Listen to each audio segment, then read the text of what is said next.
Kerala state ex service Mynagappally യൂണിറ്റിന്റെ 34ാമത് വാർഷികവും പൊതുസമ്മേളനവും കുടുംബസംഗമവും നടന്നു. KSCLL Kunnathur taluk president L Muraleedharan Pillai ഉദ്ഘാടനം ചെയ്തു.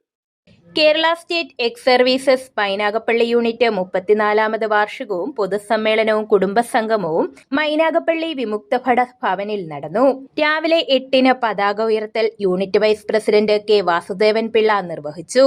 തുടർന്ന് അമർ ജവാൻ സ്മൃതി മണ്ഡപത്തിൽ പുഷ്പചക്ര സമർപ്പണം ബി മുരളീധരൻ പിള്ള നിർവഹിച്ചു. പൊതുസമ്മേളനത്തിന് ബി മുരളീധരൻ പിള്ള അധ്യക്ഷത വഹിച്ചു. ബി ഉണ്ണികൃഷ്ണപിള്ള അനുസ്മരണ പ്രമേയം അവതരിപ്പിച്ചു. Unit secretary G Ramachandran Pillai സ്വാഗതം ആശംസിച്ച ചടങ്ങ് KSCSL Kunnathur taluk president N മുരളീധരപിള്ള ഉദ്ഘാടനം ചെയ്തു. തിരഞ്ഞെടുപ്പ് committee chairman R Gopalakrishna Pillai republic ദിനാഘോഷ ഉദ്ഘാടനം നിർവഹിച്ചു.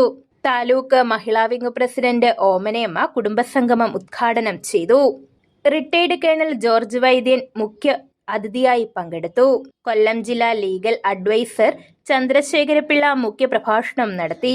തുടർന്ന് മുതിർന്ന സൈനികരെ ആദരിച്ചു.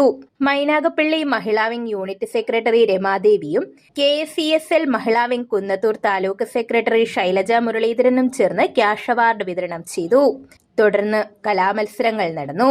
കേണൽ ജോർജ് വൈദ്യൻ സമ്മാനദാനം നിർവഹിച്ചു. Kunnathur taluk secretary P Thankappan Pillai, unit treasurer Mohanakumar, president Sunilkumar, secretary Arunkumar തുടങ്ങിയവർ പ്രസംഗിച്ചു. News bureau, Karunagappally.